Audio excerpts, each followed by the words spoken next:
السلام علیکم ویورز، ہم پڑھ رہے ہیں مائی لاسٹ ڈچز۔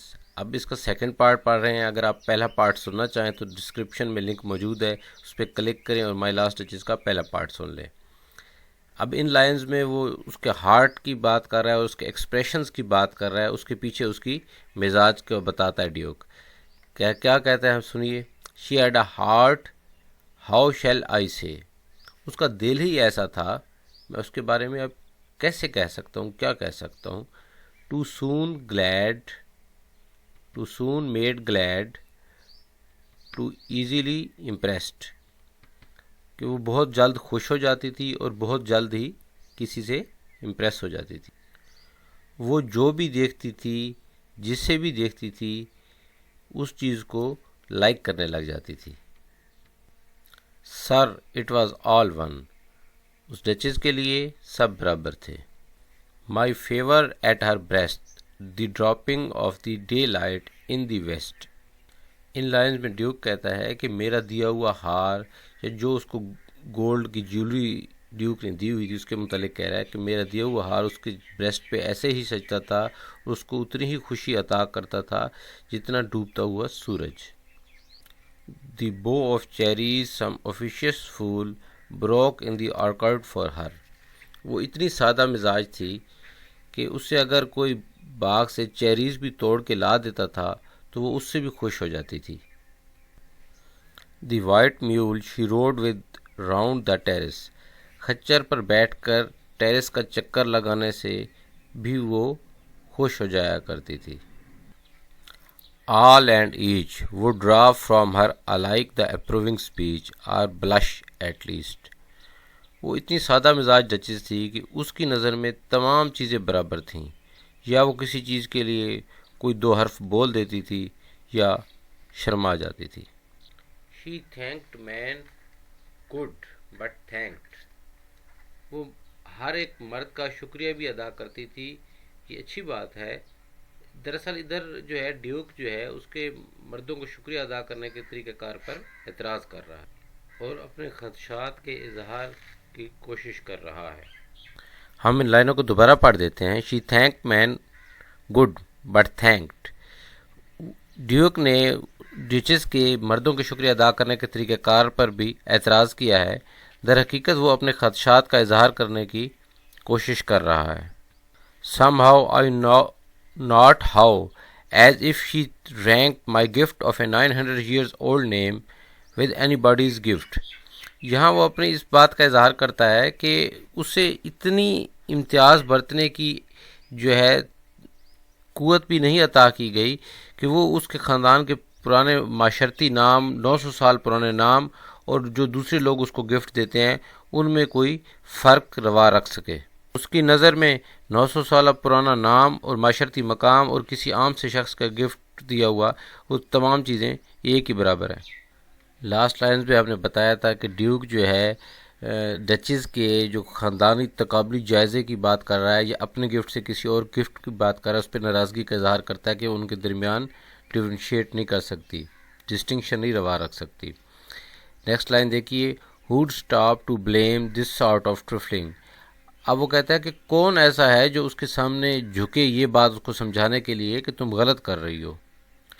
پھر ڈیوک کہتا ہے even had you skill in speech which I have not to make your will, یعنی کہ اگر تم میری جگہ ہوتے، میسنجر سے مخاطب ہو کے کہہ رہا ہے، اگر تم میری جگہ ہوتے تو یہ بات تم اسے گھما پھرا کے کہہ سکتے تھے، مجھ میں یہ آرٹ نہیں ہے کہ لفظوں میں بات کو گھما پھرا کے بیان کر سکوں۔ اس جملے میں ڈیوک اپنی معصومیت کا اظہار کر رہا ہے، لیکن اتنی باتیں کر گیا ہے اور کرنے کے باوجود وہ کہتا ہے کہ میں ایسا نہیں کر سکتا، تو آپ اس کے آرٹ سے واقف ہو سکتے ہیں کہ یہاں وہ غلط بیانی سے کام لے رہا ہے۔ Quite clear to such an one and say just this or that in you disgust me, here you miss or there exceed the mark۔ Duke کہتا ہے کہ اگر میں اسے یہ کہہ بھی دیتا کہ تم غلط کر رہی ہو اور جو اپنی جو حدود ہیں یا جو تمہاری حد ہے اسے پار کر رہی ہو، and if she let herself be lessened one, nor plainly set her wits to yours forsooth and made excuse، تو ہو سکتا ہے وہ میری ذات کی خاطر اپنے آپ کو بدل لیتی۔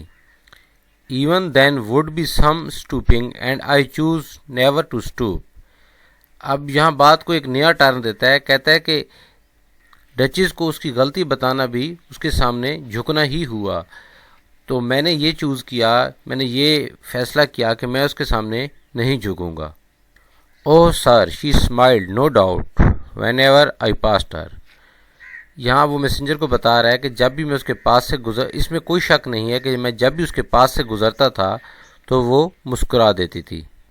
But who passed without much the same smile. لیکن اگلے سینٹینس میں وہ پھر وہ شکوہ کرتا ہے کہ یہ صرف ایسا نہیں تھا کہ میرے ساتھ تھا، بلکہ کوئی بھی اس کے پاس سے گزرتا تھا تو وہ اس کو ایسی ہی مسکراہٹ دیتی تھی، اس کی طرف ایسے ہی مسکراہٹ اچھالتی تھی جیسے وہ میری طرف مسکراہٹ اچھالتی تھی. This grew I have commands then all smiles stop together. اس لائنز میں آپ کو پیدر سری نظام کی جو ہے پیٹرارکل سسٹم کی ایک جھلک نظر آتی ہے. وہ کہتا ہے کہ یہ جو اسمائل کا سلسلہ تھا یا جو بھی اس کی غلطیاں تھیں یہ بڑھتی ہی جا رہی تھیں. دس گریو آئی ہیو کمانڈز، پھر میں نے حکم دیا یا آرڈر دیا. دین آل اسمائلز اسٹاپ ٹوگیدر، تمام مسکراہٹوں کو روک دیا جائے. اس کا یہاں یہ مطلب بھی لیا جا سکتا ہے کہ تمام مسکراہٹ رکنے سے یہ مراد ہے کہ اس کی جو جسم میں روح چل رہی ہے، سانسیں چل رہی ہیں، ان کو روک دیا جائے. جب وہ رکیں گی تو آٹومیٹکلی اسمائل رک جائے گی. There she stands as if alive. اب دیکھو یہ یہاں کھڑی ہے بالکل ایسے جیسے کہ ایک زندہ شخص کھڑا ہوتا ہے، یعنی کہ اس کی پینٹنگ ایسے لگ رہی ہے جیسے وہ اب بھی جیتی جاگتی ہمارے سامنے کھڑی ہے. Volt please you rise. اب میسنجر کو کہتا ہے تو کیا تم کھڑے نہیں ہوگے. وی ول میٹ دا کمپنی بلو دین. تو ہم نیچے جاتے ہیں جہاں کچھ لوگ ہمارا انتظار کر رہے ہیں اور انہیں جا کے ملتے ہیں. I repeat the count your masters known munificence. یہ کہتا ہے کہ میں اپنی بات ریپیٹ کرتا ہوں، میسنجر سے کہہ رہا ہے کہ میں اپنی بات ریپیٹ کرتا ہوں کہ جو تمہارے آقا ہیں، ماسٹر ہیں، ڈیوک ہیں، وہ اپنی فیاضی کی وجہ سے، فراغ دلی کی وجہ سے مشہور ہیں. Is ample warrant that no just pretence of mine for dowry will be disallowed. اور مجھے یقین ہے کہ میں نے جہیز کے لیے جو ڈیمانڈ ان کے سامنے رکھی ہے وہ اسے ڈس الاؤ نہیں کریں گے، اس سے یعنی انکار نہیں کریں گے.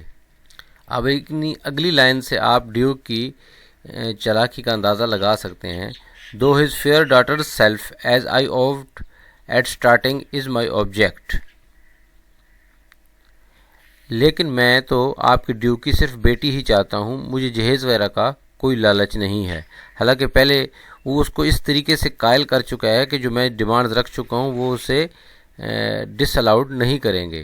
اور دوسرے سینٹینس میں پھر گھوم جاتا ہے کہ بھائی مجھے تو کچھ نہیں چاہیے، مجھے تو صرف آپ کی ڈیوک کی بیٹی ہی چاہیے. نیکسٹ لائن میں میسنجر کو کہتا ہے نے وی ول گو ٹوگیدر ڈاؤن سر. اس کو کہتا ہے بھائی تم اکیلے کہاں جا رہے ہو، ہم دونوں اکٹھے ہی نیچے جائیں گے. سر نوٹس نیپچون. اب اس میسنجر کو کہتا ہے کہ نیپچون کے مجسمے کی طرف غور سے دیکھو. دو ٹیمنگ اے سی ہارس، کہ جس نے اس مجسمے نے کس طرح سی ہارس کو اپنے قبضے میں کر رکھا ہے. Thought are rarity. اس مجسمے کی نایابی کے بارے میں سوچو. یہ which class of Innsbruck cast in bronze for me. جو کلاس آف انسبرگ نے خاص طور پہ میرے لیے تانبے میں بنوا کر بھیجا ہے کہ یہ بہت قیمتی اور نایاب ہے. نیپٹونز مین God نیپٹون which is the Roman god of fresh water and sea. Neptune is the یا نیپچون کہہ لیں، Neptune is the counterpart of the Greek god Poseidon.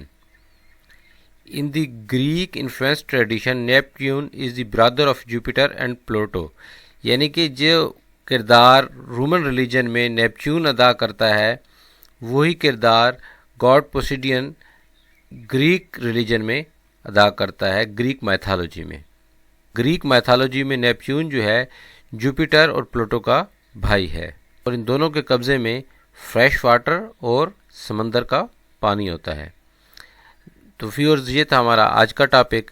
Next topic میں ہم مائی لاسٹ ڈچز کی figures of speech, setting, mood اور tune کی بات کریں گے، اور اس سے نیکسٹ لیکچر میں ممکن ہے ہم جو ہے اس کے سمری اور انالیسس کریں اس پوئم کا، تو جو پہلا پارٹ ہے اس پوئم کا مائی لاسٹ ڈچز کا، اس کا لنک ڈسکرپشن میں موجود ہے، اس پہ کلک کر کے بھی آپ سن سکتے ہیں۔ اور اگر آپ نے اب تک ہمارا چینل سبسکرائب نہیں کیا تو اسے سبسکرائب کیجئے اور بیل آئیکن پہ کلک کیجئے تاکہ نیکسٹ لٹریچر اور لنگوسٹکس سے متعلق لیکچر آپ کو ملتے رہیں۔